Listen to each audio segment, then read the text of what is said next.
اعوذ باللہ من الشیطان الرجیم، بسم اللہ الرحمن الرحیم۔ پیارے بچوں، السلام علیکم ورحمۃ اللہ وبرکاتہ۔ یہ تیسری جماعت کی اردو کتاب ہے۔ آج کا موضوع ہے ابوالکلام آزاد۔ آپ پیج نمبر 105 نکالیے۔ پیارے بچوں، اچھی طرح کتاب کی طرف دھیان رکھیے۔ عالم، لگن، بیداری، ذہین، جدوجہد۔ ابوالکلام آزاد۔ ابوالکلام آزاد کا اصل نام محی الدین احمد تھا۔ آپ 1888 عیسوی میں مکہ میں پیدا ہوئے۔ آپ کے والد کا نام مولانا خیر الدین تھا۔ آپ کی والدہ مدینہ منورہ کے ایک مشہور عالم کی بیٹی تھیں۔ آپ کے والد مولانا خیر الدین جب ہندوستان آئے تو کلکتہ میں قیام کیا۔ مولانا آزاد نے کسی باضابطہ مدرسے میں تعلیم نہیں پائی۔ ان کے والد نے گھر پر ہی پڑھانے کا انتظام کیا۔ مولانا آزاد بے حد ذہین تھے۔ انہوں نے بہت کم وقت میں تعلیم حاصل کر انہوں نے چھوٹی عمر میں ہی باقی کئی علوم حاصل کیے۔ مضمون لکھنا شروع کیے۔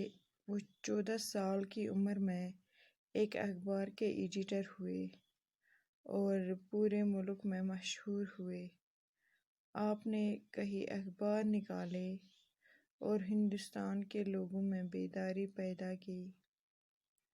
آپ کے خیالات سے ملک میں ایک نیا جوش پیدا ہوا۔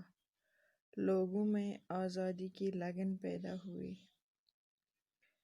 پیارے بچوں، ابوالکلام آزاد، اس کا اصلی نام محی الدین احمد تھا۔ 1880 میں مکہ میں پیدا ہوئے ہیں۔ ان کے والد کا نام مولانا خیر الدین تھا اور ان کی والدہ مدینہ منورہ کے ایک مشہور عالم کی بیٹی تھی۔ پیارے بچوں، ان کے والد مولانا خیر الدین جب ہندوستان آئے تو کلکتہ میں قیام کیا۔ مولانا آزاد نے کسی باضابطہ مدرسے میں تعلیم نہیں پائی، بلکہ ان کے والد نے گھر پر ہی پڑھانے کا انتظام کیا۔ پیارے بچوں، مولانا آزاد بے حد ذہین تھے۔ انہوں نے بہت کم وقت میں تعلیم حاصل کر لی۔ انہوں نے چھوٹی عمر میں ہی باقی کئی علوم حاصل کیے۔ مضمون لکھنا شروع کیے اور 14 سال کی عمر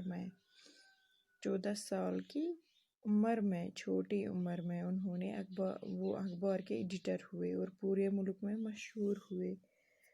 آپ نے کئی اخبار نکالے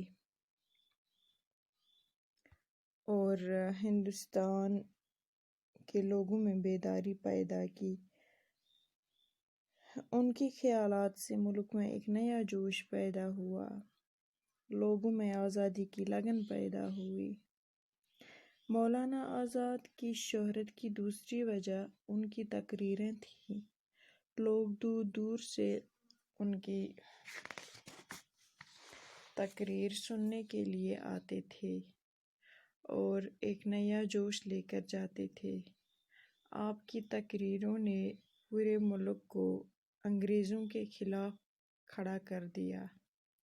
مولانا آزاد برطانوی حکومت کے سخت مخالف تھے۔ وہ ہندوستان کی آزادی کے لیے اپنے قلم اور اپنی زبان دونوں سے کام لیتے رہے۔ پیارے بچوں، مولانا آزاد کی شہرت جو ہے وہ دوسری وجہ سے ان کی تقریریں تھیں۔ لوگ ان کو دور دور سے ان کی تقریریں سننے کے لیے آتے تھے اور ایک نیا جوش لے کر جاتے تھے۔ ان کی تقریروں نے پورے ملک کو انگریزوں کے خلاف کھڑا کر دیا۔ پیارے بچوں، مولانا آزاد جو ہیں وہ برطانوی حکومت کے سخت مخالف تھے۔ وہ ہندوستان کی آزادی کے لیے اپنے قلم اور اپنی زبان دونوں سے کام لیتے رہے۔ پیارے بچوں، آج کے لیے بس اتنا ہی کافی۔